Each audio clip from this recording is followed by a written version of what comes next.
Assalamualaikum warahmatullahi wabarakatuh. Hamdan wa syukran lillah, wassalatu wassalamu ala rasulillah. Asyhadu an la ilaha illallah wa asyhadu anna muhammadan abduhu wa rasuluh, la nabiyya wa la rasula ba'dah. Raditu billahi rabba wa bil islami dina wa bi muhammadin nabiyya wa rasula. Rabbi zidni ilma warzuqni fahma. Rabbi israh li sadri wa yassir li amri wahlul 'uqdatam min lisani yafqahu qawli. Salam kader Madrasah Muallimin Muhammadiyah Yogyakarta. Bagaimana kabar Ananda semuanya?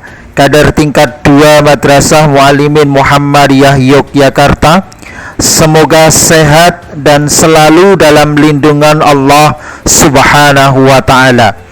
Ananda kader tingkat 2 Madrasah Muallimin Muhammadiyah Yogyakarta, alhamdulillah dalam kesempatan ini kita bertemu dalam pertemuan ke-11 mata pelajaran sejarah kebudayaan Islam. Ananda kader tingkat 2 Madrasah Muallimin Muhammadiyah Yogyakarta, sebelum Ustadz lanjutkan materi yang akan saya sampaikan dalam kesempatan ini, alangkah baiknya Ustadz sampaikan kompetensi dasarnya, yaitu 3.3 mengidentifikasi tokoh ilmuwan muslim At-Tabari, Ibnu Sina, Ar-Razi, bidang kedokteran Al-Kindi, Al-Ghazali, Ibnu Mashkaweh, ahli filsafat, Jabir bin Hayyan, ahli kimia, Al-Khawarizmi, ahli astronomi, dan perannya dalam kemajuan kebudayaan peradaban Islam pada masa dinasti Abbasiyah. Ananda kader tingkat 2 Madrasah Muallimin Muhammadiyah Yogyakarta, setelah belajar ini harapannya adalah Ananda mampu menelaah para ulama dan perannya dalam kemajuan peradaban Islam masa dinasti Abbasiyah, kemudian juga mampu menyusun informasi tokoh ilmuwan atau ulama dan perannya pada masa Daulah Abbasiyah.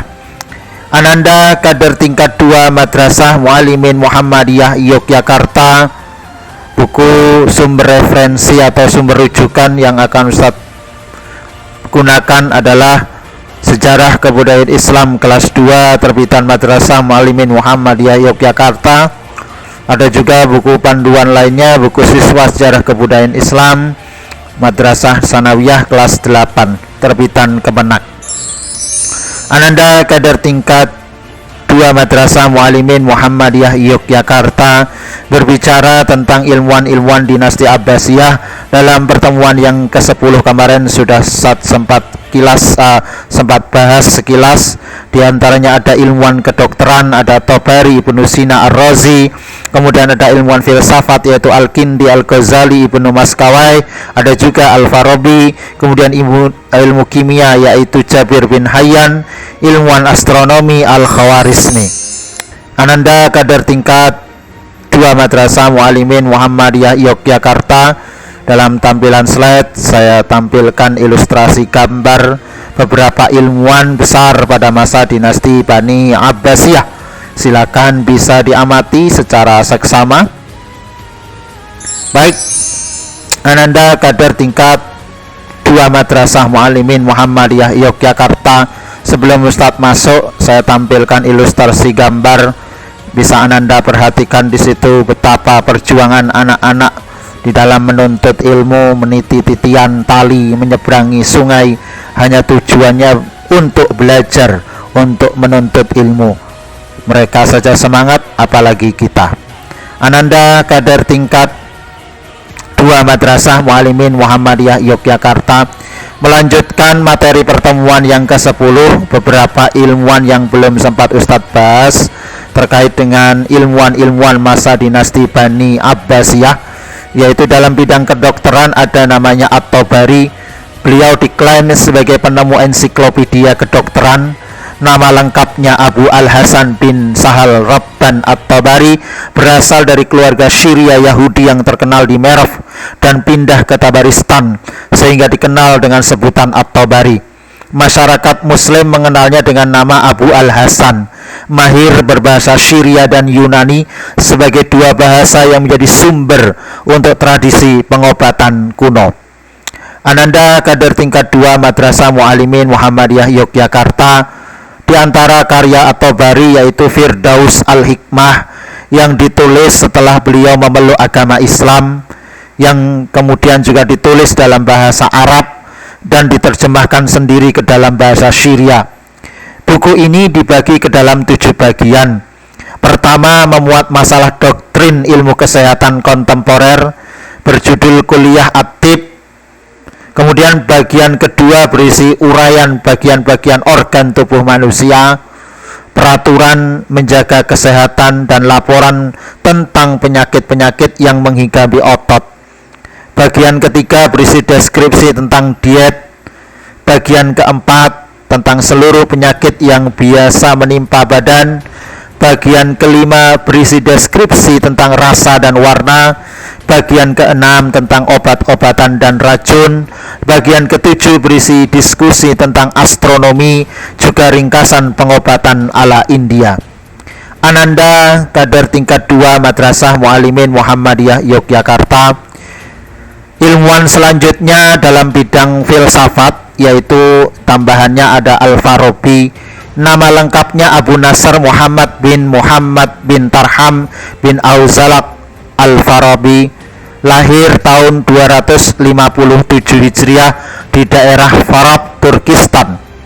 Meninggal di Damaskus tahun 339 Hijriah. Karyanya dalam bidang filsafat diantaranya ada 1, Organon. Apa itu? Berisi tentang komentar Al-Farabi tentang pikiran-pikiran Aristoteles, salah seorang filosof asal Yunani. Kemudian yang kedua adalah Introduction Section of Logic, berisi tentang muqaddimah logika. Ananda kader tingkat 2 Madrasah Mu'alimin Muhammadiyah Yogyakarta. Ilmuwan berikutnya dalam bidang filsafat adalah Al-Ghazali. Nama lengkap dari Imam Al-Ghazali adalah Muhammad bin Ahmad Al-Imam Jalil Abu Hamid At-Tusi Al-Ghazali. Lahir di Tusi, daerah Khurasan, wilayah Persia, Iran pada tahun 450 Hijriah atau tepatnya 1058 Masehi. Ayah Al-Ghazali adalah seorang pemintal benang dan ahli tasawuf yang hebat. Pada masanya, Al-Ghazali dapat menguasai ilmu-ilmu pengetahuan pokok seperti ilmu mantik atau logika, falsafah, dan fikih madhab Syafi'i. Karena kecerdasannya ini, Imam Al-Haramain mengatakan bahwa Al-Ghazali itu seperti ibarat lautan yang tak bertepi, saking luasnya ilmu yang dimilikinya.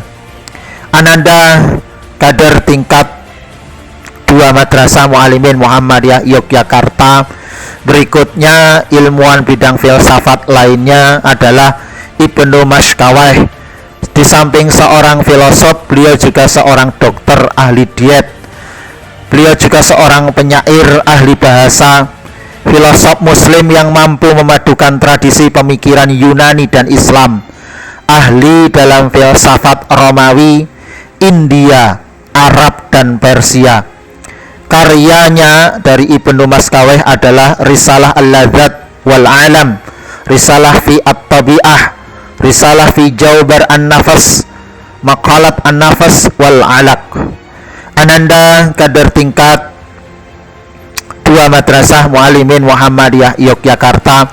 Karya-karya penting dari Al-Ghazali dalam bidang filsafat dan bidang-bidang lain ada Ihya Ulumuddin yang membahas ilmu-ilmu agama, Tahafut Al-Falasifah yang menerangkan pendapat para filosof ditinjau dari segi agama. Kemudian Al-Munqidh fi Al-Dakhal menjelaskan tujuan dan rahasia-rahasia ilmu dan lain-lainnya. Ananda kader tingkat 2 Madrasah Mu'alimin Muhammadiyah Yogyakarta. Demikianlah paparan singkat ilmuwan-ilmuwan pada masa dinasti Abbasiyah yang belum terbahas dalam pertemuan sebelumnya. Tadi sudah saya sampaikan ada ilmuwan At-Tabari, ilmuwan kedokteran. Kemudian dalam bidang filsafat ada Al-Farabi, ada Al-Ghazali, ada Ibnu Maskawai, yang kemudian silahkan bisa diambil hikmahnya, diambil ibrahnya untuk menumbuhkan semangat dan spirit di dalam menuntut ilmu.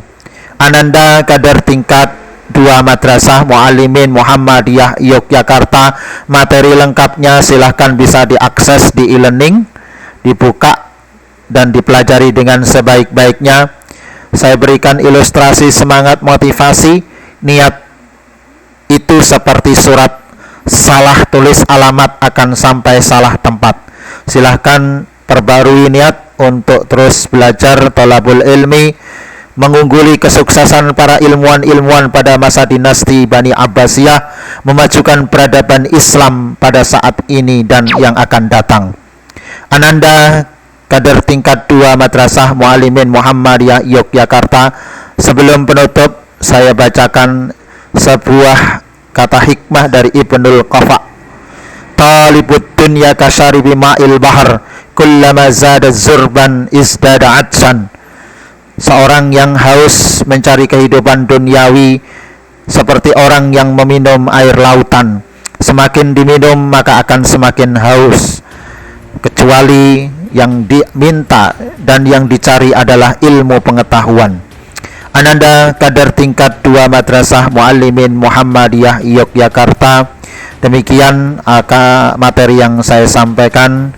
Silahkan dipelajari dengan sebaik-baiknya. Jaga kesehatan, sukses selalu.